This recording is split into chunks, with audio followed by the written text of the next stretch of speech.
Muy, pero muy buenos días. Bienvenidos a la última hora de transmisión del Ministerio Conéctate a Jesús.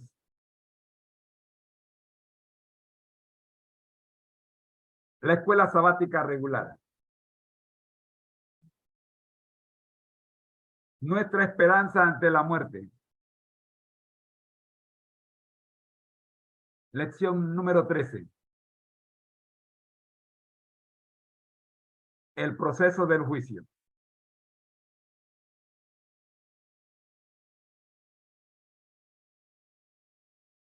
Les dejo con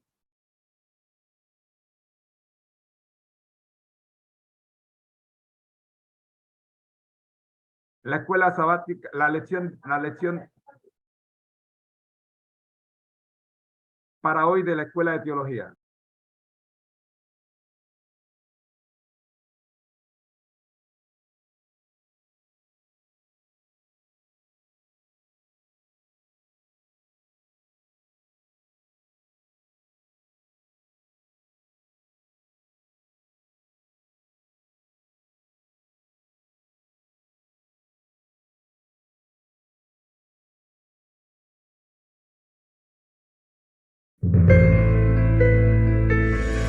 Como refugio en la tormenta. Esta emisora y la Facultad de Teología de la Universidad Adventista de Centroamérica presentan su programa Creed en sus profetas. Es tu palabra.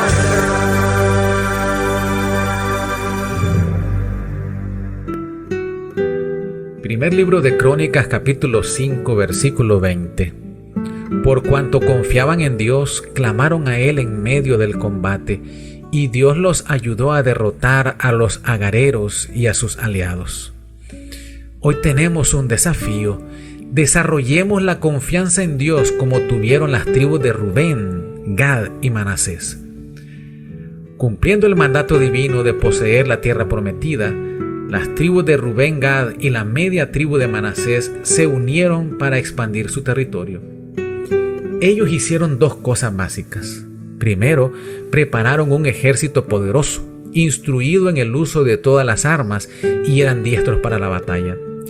Segundo, no solo tenían seguridad en la fortaleza de su ejército, sino que confiaban en Dios.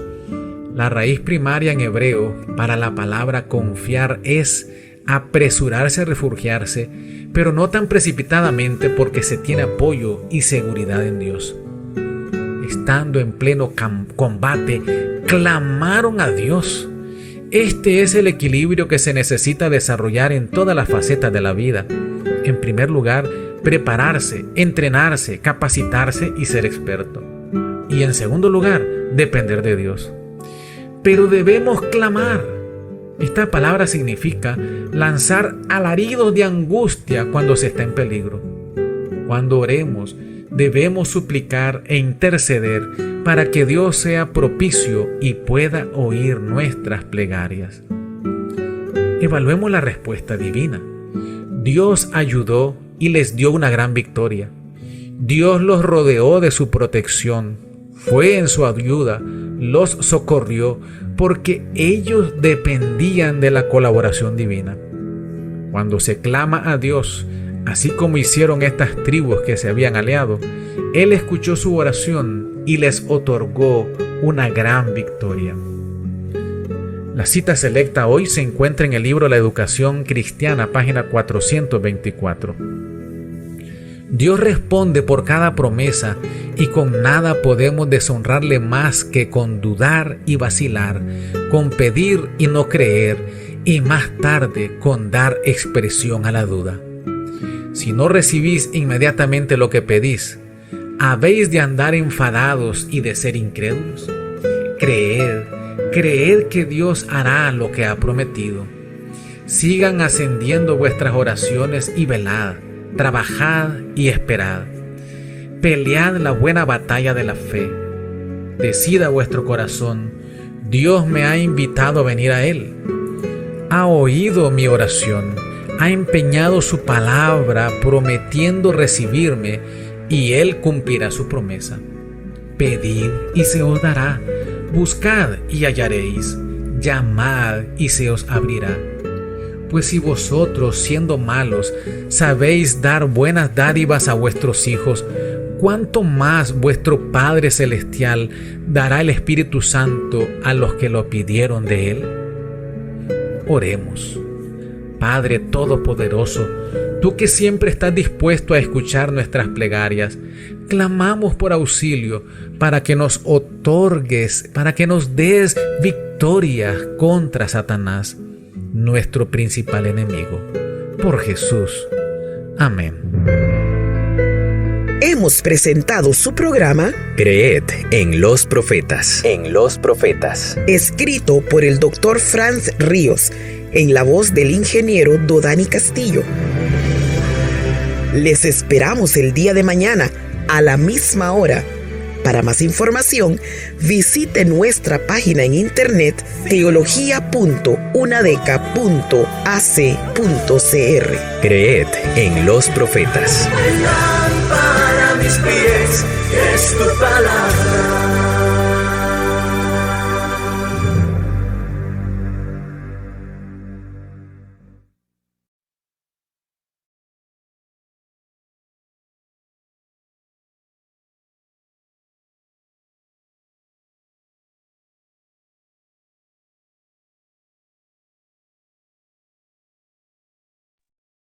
Lección de escuela sabática regular.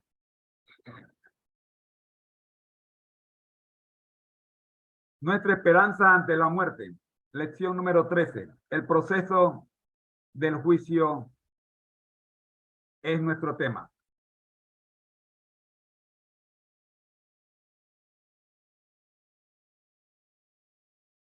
Oremos. Nuestro Dios que estás en el cielo, gracias te damos, Señor, por habernos acompañado, por acompañarnos en esta lección. Oramos, buen Dios, para que usted sea el que nos dirija. Por Jesús. Amén.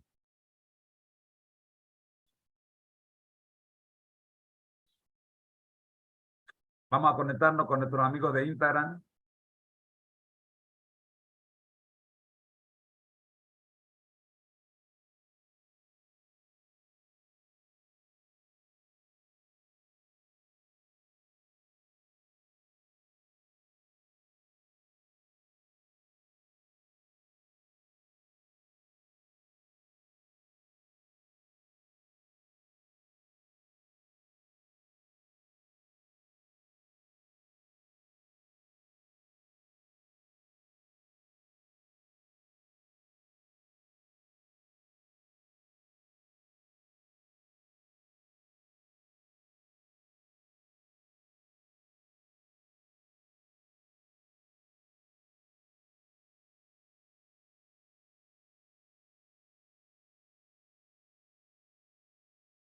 Nuestro versículo para memorizar se encuentra en 2 Corintios 5:10.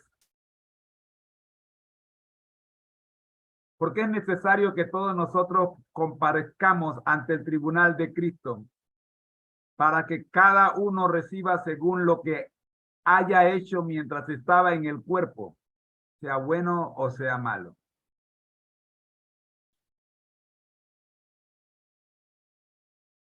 Muy buenos días, mis queridos hermanos. El Señor me los bendiga a todos. Con este versículo damos inicio al repaso de la lección de escuela sabática para esta semana. Hemos dicho que hay algo sobre la escritura que no deja lugar a la duda, como lo es el juicio. La Biblia dice que Dios es perfecto en sabiduría y que sabe todas las cosas, incluyendo nuestras intenciones más secretas. Podemos escondernos de todos y de todos los demás, pero nada se esconde de Dios. Hemos dicho durante la semana que este es un asunto universal, que aunque comenzó en el cielo, se extendió a todo el universo cuando pasó a la tierra. Y que este juicio realmente tiene tres. Es un proceso que se divide en tres fases principales. La primera fase es el juicio previo al advenimiento. Luego el juicio durante el milenio y el juicio ejecutivo. Ayer le dijimos que este último juicio ejecutivo, first time in my life, primera vez en mi vida, que escucho hablar del juicio ejecutivo, o sea, como en este término, ejecutivo. Este proceso termina con la vindicación de los justos y la segunda muerte de los impíos. El día domingo ya lo estudiamos. Acá hablamos de que en realidad el juicio final es, como yo siempre lo he conocido, el juicio final, pero que este juicio final no debe preocuparle a los que están en Cristo, porque es en favor de los santos del Altísimo. Primera de Reyes dice en el capítulo 8 y el versículo 32, tú oirás desde el cielo y actuarás y juzgarás a tus siervos, condenando al impío y haciendo recaer su proceder sobre su cabeza. Y aquí es la parte que nos debe a nosotros gustar, y justificando al justo para darle conforme a su justicia. Ya hemos visto Mateo 25 y Juan 5, cómo Jesús nos aclara el concepto del juicio cuando dice no es condenado o no verá condenación. Significa que los que están en Cristo no serán condenados en el juicio. Es decir, nuestro destino se define en la vida presente. Los que están en Cristo ya tienen asegurada su vindicación en el juicio. Y los que no están en Cristo permanecen bajo condenación. Al describir el juicio, Cristo mencionó la presencia no solo de los cabritos, o sea, los impíos, sino también de las ovejas, o sea, los justos. Nadie se escapará del juicio. El apóstol declaró, porque es necesario que todos nosotros compadezcamos ante el tribunal de Cristo para que cada uno reciba según lo que haya hecho mientras estaba en el cuerpo, sea bueno o sea malo. Ustedes no tienen idea las veces que el enemigo ha tratado de convencerme de que no presente esto. Y quiere convencerme de que estamos haciendo un acto de hipocresía. Pero yo sé que la palabra de Dios es clara cuando dice para que cada uno reciba según lo que haya hecho mientras estaba en el cuerpo, sea bueno o sea malo. Dios hará justicia. Y tú y yo debemos saber que la justicia de Dios nos alcanzará a todos, seamos o no seamos.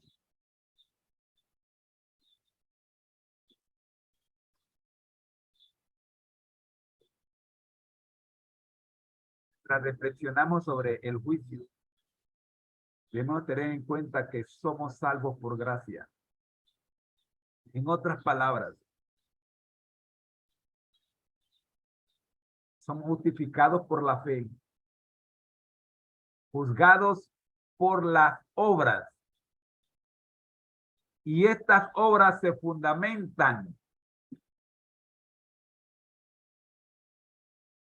en nuestro estado, ya sea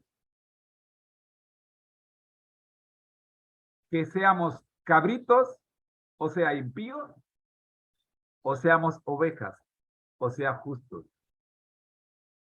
Nuestra decisión es la que determina qué seremos. El Señor no nos llama a ser cabritos. Repito, el Señor no nos llama a ser cabritos. Soy yo el que decido si quiero ser cabrito. El Señor nos llama a ser ovejas. Pero yo tengo libre albedrío. Si a mí me gusta este mundo y me conformo con este mundo, entonces cualquier viento de doctrina me será motivo de tambaleo. Recuerda lo que dijimos al principio. Todos compadeceremos ante el tribunal de Dios. Pero la paz que siente el que está en Cristo le garantiza tranquilidad cuando habla del juicio. Nuestras obras son la evidencia eterna de la autenticidad de nuestra experiencia salvífica y en consecuencia los elementos para valorar durante el juicio. En definitiva, el juicio no es el momento en que Dios decide aceptarnos o rechazarnos, sino el momento en que Dios pone punto final a nuestra decisión de si lo aceptamos, lo hemos aceptado o no. Una elección que se manifiesta por medio de nuestros frutos. Jesús dijo, por sus frutos les conoceréis. Y voy a ser bien claro, no solo los frutos públicos, también los frutos privados. El concepto de juicio ante el regreso de Cristo, o lo que llamamos juicio, preadvenimiento, se encuentra en muchos lugares de las Escrituras. Daniel, Mateo, Apocalipsis, presentan este concepto con claridad. El concepto de un juicio investigador, preadvenimiento del pueblo de Dios, se basa en tres enseñanzas bíblicas que la mencionamos el día lunes. La primera es la noción de que todos los muertos justos o injustos permanecen inconscientes en sus tumbas hasta la resurrección final, Juan 5, 25 al 29. La segunda es la existencia de un juicio universal de todos los seres humanos, segunda de Corintios 5, 10 y Apocalipsis 20, 11 al 13. El concepto que aparece en la tercera es el hecho de que la primera resurrección, escuche bien, será la recompensa bendita para los justos, o sea, las ovejas. Y la segunda resurrección será la recompensa de los que habrán de recibir la condenación, o sea, la muerte eterna, o sea, los cabritos. Juan 5, 28 y 29, Apocalipsis 24 al 6 y 12 al 15. Esto significa que todos los seres humanos serán juzgados. Deberían ser juzgados antes de sus respectivas resurrecciones. O sea, las resurrecciones son la ejecución, la puesta en práctica de la decisión, o sea, de la sentencia. Si fuiste hallado culpable, te espera la segunda muerte. Pero si fuiste hallado inocente, la segunda muerte no tendrá ninguna injerencia contigo. El libro de Daniel nos ayuda a comprender el tiempo y la naturaleza de ese juicio, preadvenimiento. Al final de los 1300 2300 días simbólicos. En el año 1844, el santuario celestial sería purificado según Daniel 8:14 y Hebreos 9:23, y comenzaría el juicio investigador o preadvenimiento. Dos formas diferentes de expresar un mismo hecho. Y el juicio es en favor de los santos del Altísimo. Es decir, son buenas noticias para el pueblo de Dios. En Mateo 22, 21 al 4, cuando Jesús hace una investigación y resulta que los que fueron llamados no aceptaron el llamamiento. Pero las bodas se realizarán, aun cuando los invitados no hayan aceptado la invitación. Las bodas se van a realizar. Con usted o sin usted, las bodas se van a realizar. El cordero se va a casar con su novia. El novio está listo. Es la novia la que, como todas las bodas, la novia siempre llega tarde. Menos en la mía. Esta es la única en la que no llegó tarde. Y en el libro de Apocalipsis se hace referencia al juicio investigador para advenimiento mediante la tarea de medir a los que adoran en el templo de Dios. Apocalipsis 11:1. Y el anuncio de que la hora de su juicio ha llegado. Apocalipsis 14:6-7. Y Apocalipsis 14:14 al 16. El hecho de saber, mi querido hermano, que hay un juicio en el cielo, ¿cómo debería afectar nuestra manera de vivir aquí en la tierra? Llegamos el día martes donde hablamos del juicio durante el milenio. ¿Sabía usted que la Biblia dice que durante 1000 años estaremos juzgando a los que no se salvaron? Todo el proceso judicial tiene como objetivo, uno, vindicar el carácter de Dios contra las acusaciones de Satanás de que Dios es injusto en la forma en que trata a sus criaturas. Dos, confirmar la imparcialidad de las recompensas de los justos. Tres, demostrar la justicia del castigo de los impíos. Y cuatro, disipar todas las dudas de que pudiera conducir a otra revelación en el universo. No hay más. Una vez que la muerte es destruida, ya la palabra muerte solo estará en el recuerdo de los que viviremos eternamente. En el juicio investigador para el advenimiento de los justos, solo intervienen las huestes celestiales. Daniel 7:9-10. Pero durante el milenio, durante el juicio de los ángeles malos y caídos, los santos también participan personalmente. 1 Corintios 6:3, Judas 6 y Apocalipsis 24-6. El juicio investigador para advenimiento comenzó en 1844 cuando fueron puestos los tronos y el juez se sentó y los libros fueron abiertos. Daniel 7:9-10. No obstante, el juicio durante el milenio comenzará después de que los santos sean llevados al cielo, se sienten en el trono y se les asigne el juicio. Entonces, una vez más, los libros celestiales se abren y son juzgados los muertos por las cosas que están escritas en los libros según sus obras. Este proceso brinda la oportunidad de que los santos evalúen los registros celestiales y comprueben el trato justo de Dios en todos los casos.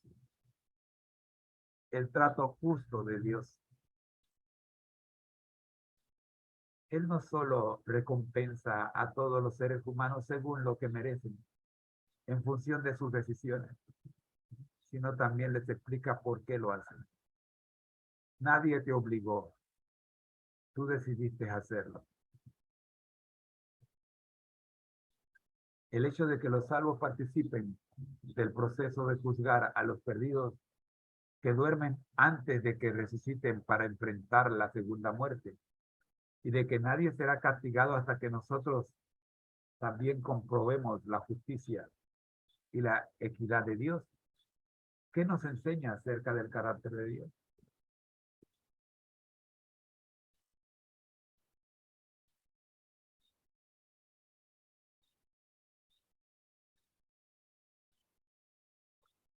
El juicio ejecutivo. Llegamos el día miércoles. Durante la Edad Media hubo una fuerte tendencia de representar a Dios como un juez severo y punitivo. La tendencia actual es a describirlo como un padre amoroso y permisivo que nunca castiga a sus hijos. Sin embargo, el amor sin justicia se convertirá en caos y anarquía, y la justicia sin amor se convertirá en opresión y subyugación. El proceso judicial de Dios es una combinación perfecta de justicia y misericordia, atributos que se derivan de su amor incondicional. El juicio ejecutivo es la intervención punitiva final e irreversible de Dios en la historia de la humanidad. Hubo juicios punitivos limitados, como vimos el día de ayer, la expulsión de Satanás y sus ángeles del cielo, la expulsión de Adán y de Eva del jardín del Edén, el gran diluvio, la destrucción de Sodoma y Gomorra, la muerte de los primogénitos en Egipto y la muerte de Ananías y Zafira en el Nuevo Testamento. Por lo tanto, no es de extrañar que también haya un juicio ejecutivo de los impíos al final de la historia de la humanidad. Lee Pedro 2:4 al 6 y 3:10 al 13. Estos pasajes nos ayudan a comprender la naturaleza del juicio final. ¿De qué modo sugiere la idea de la consumación del juicio y no su duración eterna, lo que sería una perversión de la justicia en vez de una expresión de ella?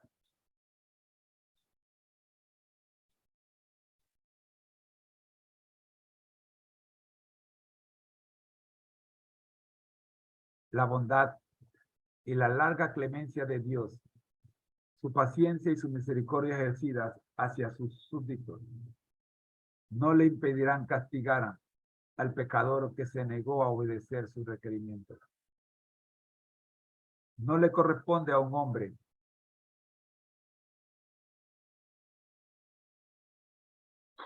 dictarle a Dios. Un criminal contra la santa ley de Dios, perdonado solo mediante el gran sacrificio que Dios hizo al dar a su hijo para morir por los culpables, porque su ley era inmutable. Dictarle a Dios. Manuscritos, tomo 12, página 208. Todo lo que Dios pudo haber hecho para salvar a la humanidad de la perdición eterna, lo hizo incluso a un gran costo personal. Los que se pierden en última instancia tomaron decisiones que los llevaron a este final desafortunado. La idea de que el juicio de Dios sobre los perdidos, incluso de la aniquilación de los perdidos, y no el tormento eterno, o ya el famoso infierno, va en contra del carácter de un Dios amoroso.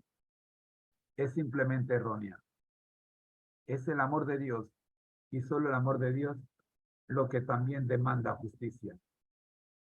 La cruz en sí, ¿qué nos enseña acerca de lo que Dios estuvo dispuesto a hacer para salvar a todos los que serían salvos? Para hoy día, mis queridos hermanos, tenemos que estudiar. Continuamos con el proceso del juicio.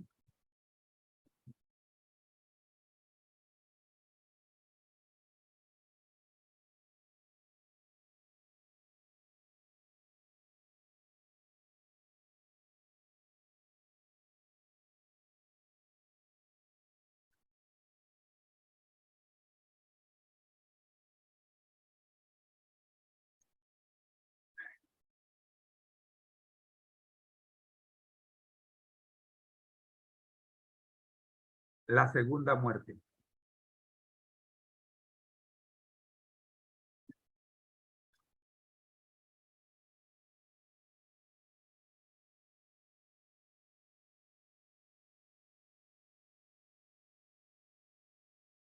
Dios está guiando la historia humana hacia un punto culminante en el tiempo del fin, al final del milenio.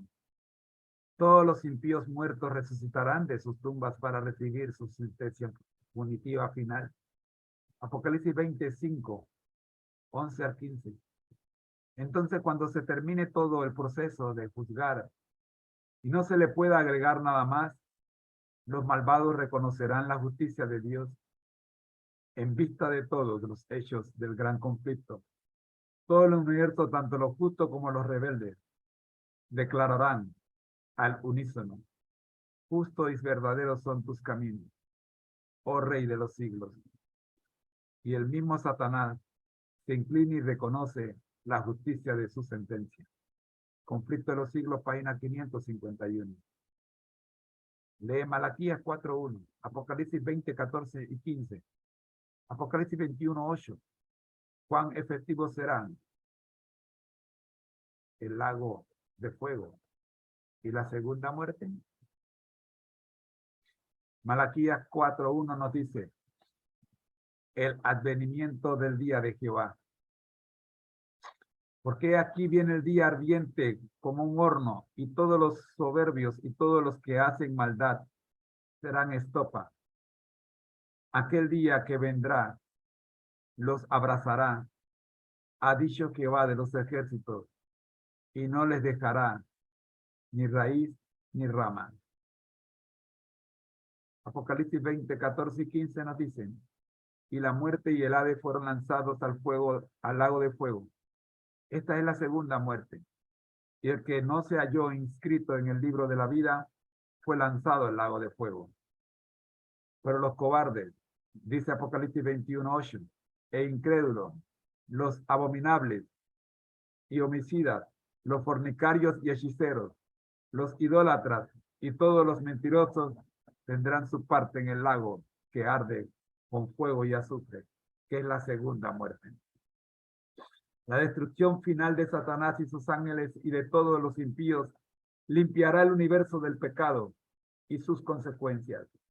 Con todo, incluso la destrucción final de los malvados es un acto de amor de Dios, no solo para los santos, sino también para los impíos. Ellos preferirían morir antes de vivir en la presencia de Dios, quien es fuego consumidor para el pecado. Hebreos 12:29. Los perdidos ansiarán huir de ese santo lugar. Desearían que la destrucción los cubriese de la faz del Señor, que murió para redimirlos. El destino de los malos queda determinado por la propia elección de ellos. Su expulsión del cielo es un acto de su propia voluntad y un acto de justicia y misericordia por parte de Dios. Conflicto de los siglos, página 551. Querido hermano, yo no sé si tú me estás entendiendo, pero un borracho estaría incómodo en el cielo. Un drogadicto estaría incómodo en el cielo. No importa cuál sea tu ídolo.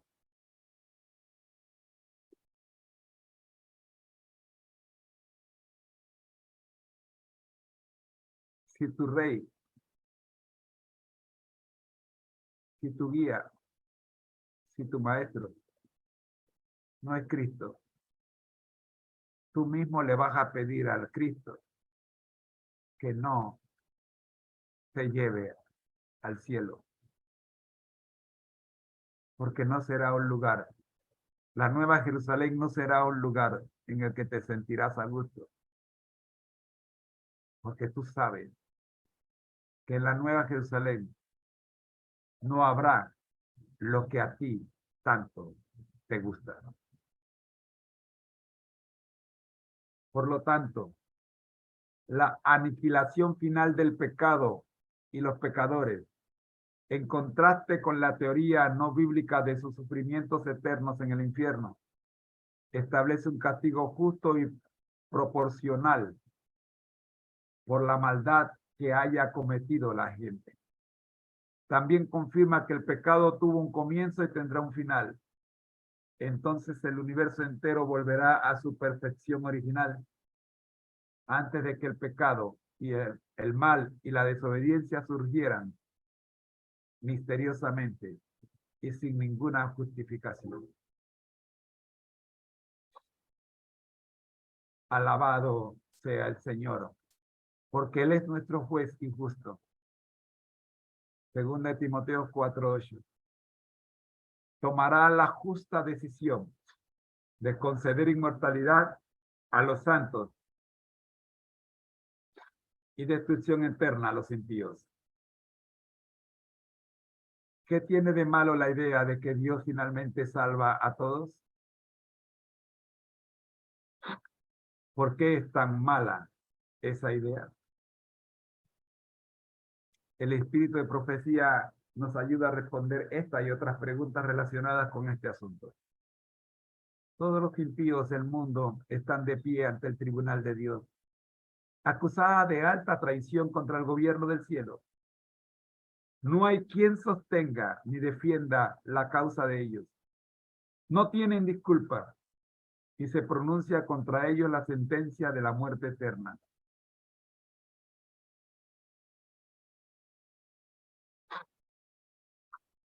Es entonces evidente para todos que el salario del pecado no es la noble independencia y la vida eterna, sino la esclavitud, la ruina y la muerte. Los impíos ven lo que perdieron con su vida de rebeldía. Despreciaron el maravilloso don de eterna gloria cuando le fue ofrecido. Pero cuán deseable no les parece ahora. Todo eso exclama el alma perdida.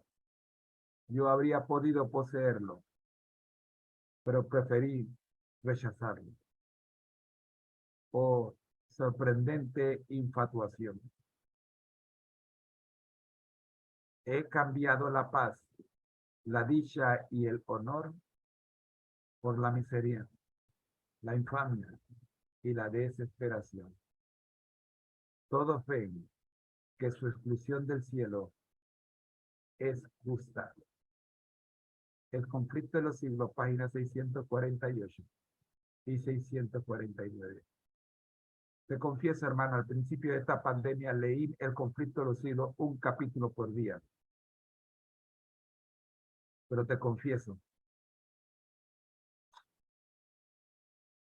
que necesito volver a leer, pero no un capítulo por día. Necesitamos leer El conflicto de los siglos.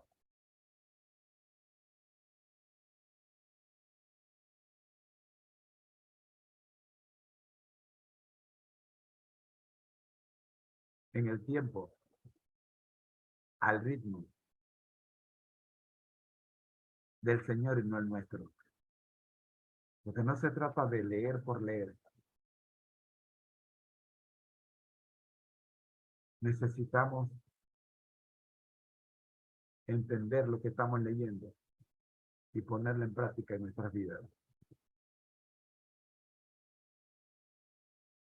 La siguiente cita es de Primero de Cristo, páginas 53 y 54, y nos dice: los impíos vieron lo que habían perdido.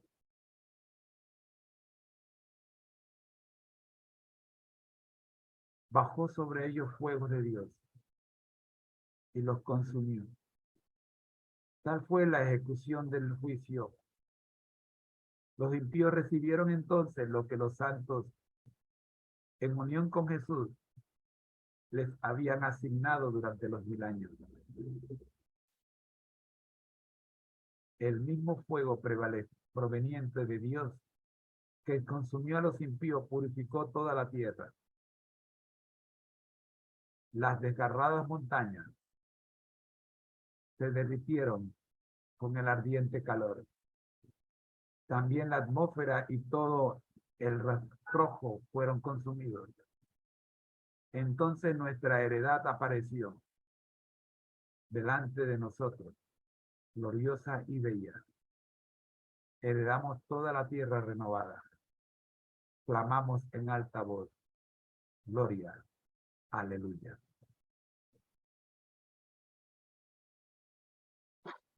Nuestra tercera cita nos dice, todos son castigados conforme a sus hechos. Habiendo sido cargados sobre Satanás los pecados de los justos, tiene éste que sufrir no solo por su propia rebelión, sino también por todos los pecados que hizo cometer al pueblo de Dios. Su castigo debe ser mucho mayor que el de aquellos a quienes engañó. Después de haber perecido todos los que cayeron por sus seducciones, el diablo tiene que seguir viviendo y sufriendo.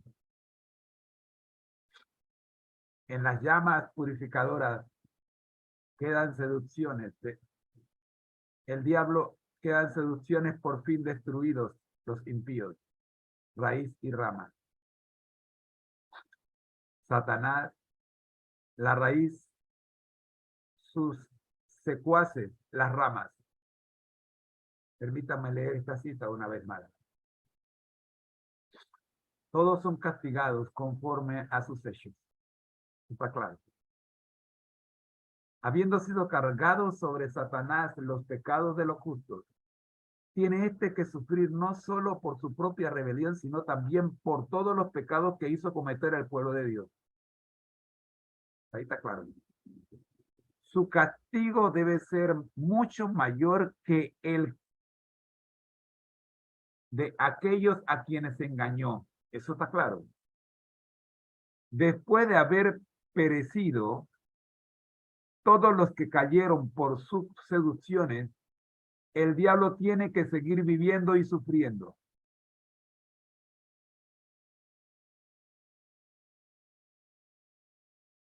En las llamas purificadoras quedan por fin destruidos los impíos, raíz y rama. Satanás, la raíz, sus secuaces, las ramas. La penalidad completa de la ley ha sido aplicada. Las exigencias de la justicia han sido satisfechas. Y el cielo y la tierra, al contemplarlo, proclaman la justicia de Jehová. La obra de destrucción de Satanás ha terminado para siempre. Durante 6,000 años obró a su gusto, llenando la tierra de dolor y causando penas por todo el universo.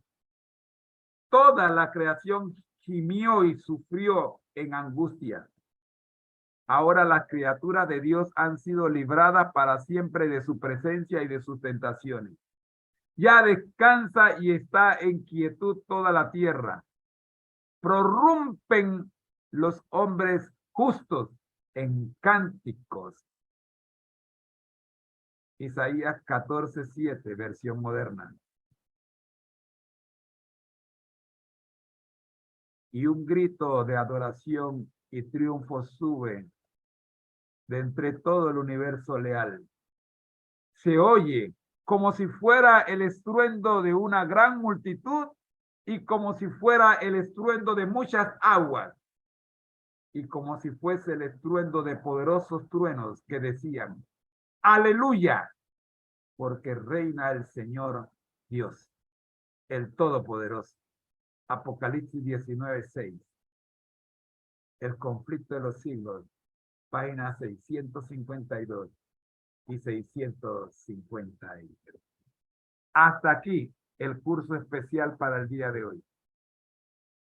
El Señor te bendiga. Recuerda, al que el Señor llama, capacita. Al que envía, acompaña. Siempre gozosos, conectados a Jesús a través de la Biblia. Todos juntos, rumbo al cielo. Gracias, Señor, por permitirnos en esta hora haber estudiado su palabra. Que las lecciones que hemos estudiado en este segmento sean de gran ayuda para todos nosotros y que podamos mejorar nuestras vidas de manera que podamos caminar en armonía con su palabra. Lo pedimos todo en el nombre del Padre, del Hijo y del Espíritu Santo. Amén. Mis queridos hermanos, así hemos llegado al final de nuestra transmisión por el día de hoy. Les esperamos mañana para estudiar el curso especial para hoy. Feliz para siempre. Bendiciones.